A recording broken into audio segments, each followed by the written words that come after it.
Tanguay électronique, en première ligne.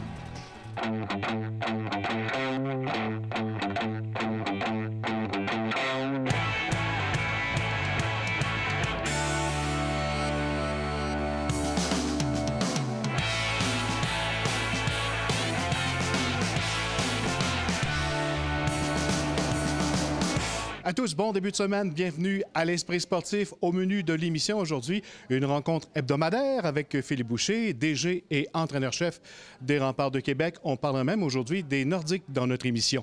Mais d'abord, on parle du marathon SSQ 100% Québec du 12 au 14 octobre 2018. Mais aujourd'hui, très grande nouvelle, le dévoilement du tout nouveau parcours entièrement Québec. Reportage.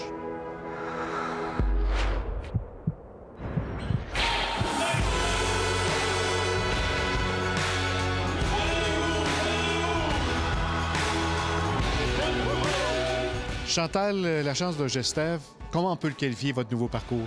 Ah mon Dieu, je dis une carte postale. Les gens verront pas le temps passer, peu importe le temps qu'ils prendront à faire leur épreuve. Que des beaux endroits. Comme je dis, on accueille de la visite à Québec, on leur fait faire le tour de la ville. Bien là, les gens vont pouvoir le faire en courant, puis se tourner la tête à gauche, à droite, puis ils en reviendront tout simplement pas, je pense. Au niveau de la performance des coureurs, est-ce qu'on avait des exigences? Qu'est-ce qu'on vous a demandé le plus? Au niveau des coureurs, on essaie d'être le plus à l'écoute possible. Et ça faisait plusieurs fois que on entendait les gens qui nous disaient que ce serait le fun d'un nouveau parcours. En fait, ce qui revenait souvent, c'était de partir d'un point A et finir au point A. Donc, je laisse mon sac quelque part, je finis ma course, puis mon sac est encore là. Là, c'est le cas. Et là, c'est le cas. Et c'est sur la colline parlementaire, à l'intérieur d'une zone festive. Donc, on va vouloir que les gens aient autant de plaisir quand ils vont partir que lorsqu'ils vont revenir. Donc, ça a été vraiment, au niveau des coureurs, là, je dirais, le point le plus important qui nous a fait changer de parcours. On fait le tour de presque de tous les beaux quartiers de Québec. On fait vraiment, écoutez, je suis vraiment fière parce que justement, en cours de route, écoutez, des parcours, on a dû en faire 100 versions, une centaine de versions. Puis on essayait vraiment, mais en cours de route, on pouvait plus passer sur Maguire, on était triste, puis on pouvait pas passer à telle place, puis on voulait du pavé, mais à un moment donné, c'était plus certain qu'on allait en avoir. Puis au bout du compte, on a réussi à passer vraiment partout. Donc, on parle de Maguire, on parle de la rue Cartier, on parle de la 3e avenue, on parle de Saint-Jean, Saint-Sauveur, Saint-Roch, Alouette, là, allez sur le site web, allez regarder ça, on passe vraiment partout, là. Ce sera un parcours facile, difficile? Bien, facile, difficile. Un marathon, c'est difficile. Bon. Oui, il y a une côte. Si on veut tenir compte de la topographie de Québec, c'était impossible d'avoir aucune descente, aucune montée. Moi, je ne m'entraîne pas pour un parcours facile, je m'entraîne pour courir des marathons. C'est sûr que peut-être certaines personnes vont falloir qu'ils s'ajustent un peu, quelques minutes de plus ou de moins, en fait, peut-être en moins, mais il y a bien des gens qui font Boston, qui font New York, ils ne se cassent pas la tête avec ça. Washington aussi, il y a quelques côtes importantes. Avoir des gens à proximité qui vous encouragent, ça aide à passer au travers un marathon? Bien, certainement. Et c'est ça qui fait la chaleur humaine entre ce qu'on appelle ceux qui sont juste là pour nous regarder. Puis, bien oui, ça stimule tout coureur. On appelle ça notre public en quelque sorte. Est-ce qu'on a un objectif avec ce nouveau parcours, cette nouvelle date? Si on parle d'objectifs de participation, c'est certain que, écoutez, on pense que de l'année dernière, on a connu une légère augmentation. On pense qu'on va en connaître une autre cette année. Là, je pense que les gens vont vraiment apprécier ce qu'on leur offre cette année. Ils vont en parler à des amis. J'ose espérer que d'ici 4-5 ans, on va avoir doublé la participation. J'aime jamais ça, avancer des chiffres comme ça, mais ce serait chouette là, d'aller au-dessus de 15 000 coureurs. Si jamais on a au-dessus de 15 000, c'est 12-15 000 participants avec leurs accompagnateurs, ça va faire une ville là, ça va se sentir, comme je dis souvent, ça va sentir le chouclac puis le licra à Québec.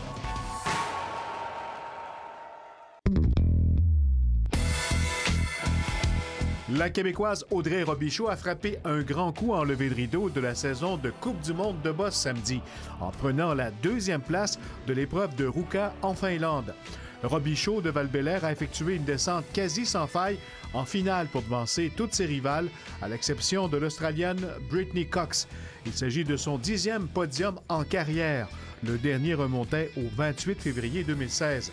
Ce podium d'Audrey Robichaud, obtenu ce week-end, vient donc de relancer la course à l'interne afin de participer aux Jeux olympiques de Pyeongchang. Justine Dufour-Lapointe et Andy Node étant déjà présélectionnés en vertu de leurs résultats de la saison dernière, il ne reste qu'une ou 2 places possibles pour les bosseuses canadiennes. En ski de fond, Alex Harvey est en action dimanche du côté de Davos en Suisse pour la présentation de l'épreuve de ski de fond de 15 km style libre. L'altitude a eu un impact sur l'athlète de Saint-Féréol-les-Neiges qui a débuté sa course de façon plutôt lente. Mais le fondeur québécois a pu garder le rythme pour enregistrer un chrono de 34 minutes 57 secondes 4 dixièmes, bon pour le 10e rang de la compétition. Il s'agit d'un premier top 10 d'Harvey à Davos, lui qui s'était placé 12e aux 30 km en 2016. Au menu après la pause, on parle rempart et nordique.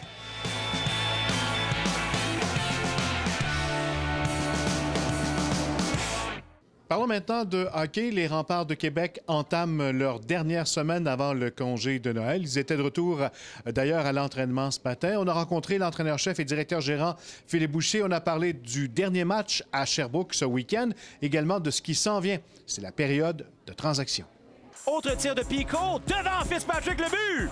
Marque 2 fois en avantage numérique. Attention, une chance ici. McKinnon le tir, le but! Du côté droit, Roy s'avance. De l'autre côté, le tir! Oh, quel arrêt d'Éric Baribeau! Philippe Boucher, bienvenue à l'Esprit sportif. Yes, merci. Philippe, au cours du week-end, tu as eu l'occasion de voir le match de samedi à Sherbrooke du haut des gradins. Qu'est-ce que tu as constaté à la suite de cette défaite-là?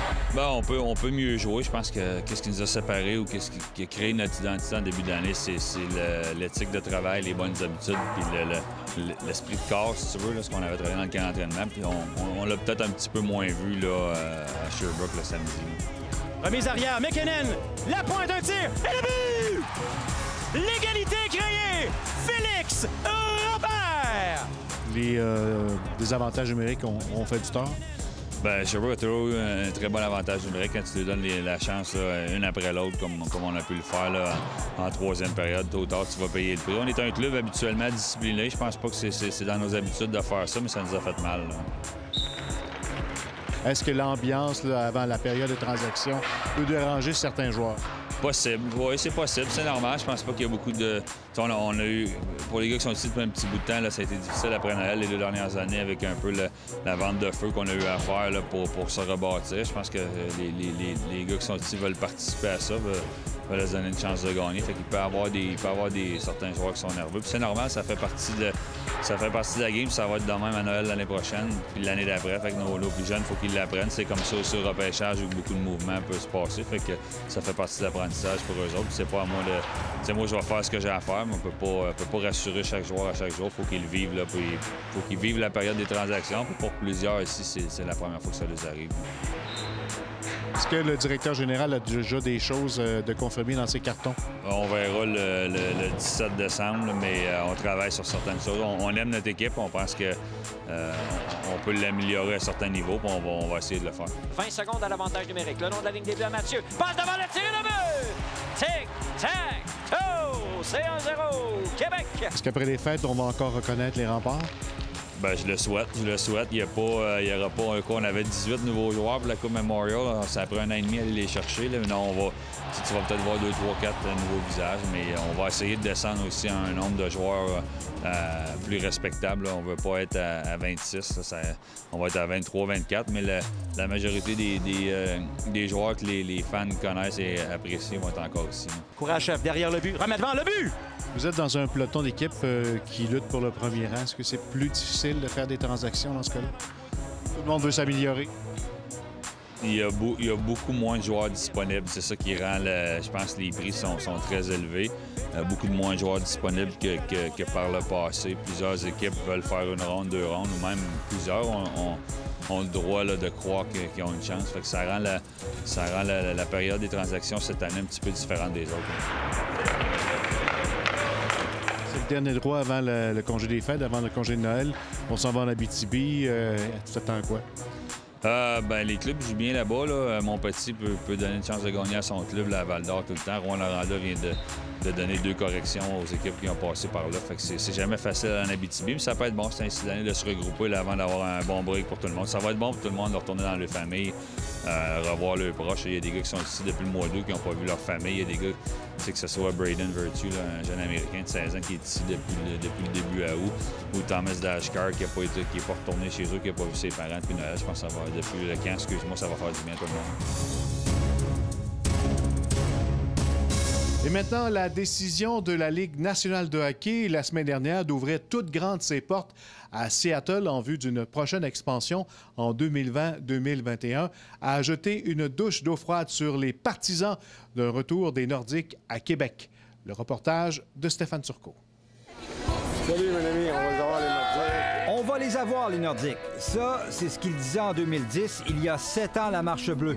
Depuis, l'espoir des amateurs se dissipe de plus en plus. D'après moi, on n'aura pas l'équipe. J'espère qu'ils vont revenir, mais je pense pas. Moi, j'ai mis une croix là-dessus. Là. Voyez-vous encore au retour d'une équipe à Québec? De moins en moins. Si les manifestations pour le retour des Nordiques ont déjà été nombreuses ces dernières années, avec les Las Vegas, Seattle et Caroline réglées maintenant, il serait difficile de redemander aux amateurs de descendre à nouveau dans la rue. Je le sais pas. D'après moi, Bettman, il n'est pas trop à Québec.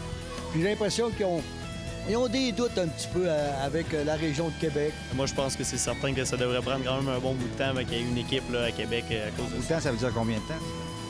Je pense que c'est pas très positif, je dirais peut-être une dizaine d'années.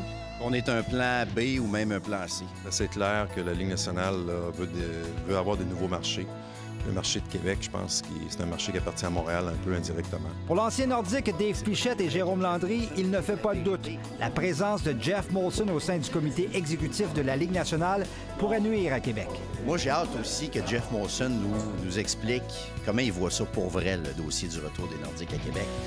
Moi, je pense que le Canadien est un frein à ça de plus en plus. Il est sur le comité exécutif maintenant, alors s'il veut vraiment, il serait vraiment très intéressé, mais ça pourrait être notre meilleur allié, mais faut peut-être en douter un peu. Monsieur Labombe, des chandails du Canadien, ce qu'on fait avec ça? Et pourtant, en 2010, Régis Labombe avait un souhait à la Marche Bleue. On a assez hâte des battes. C'est pas demain la veille, monsieur le maire. Stéphane Turcot, TVA Sport, à Québec.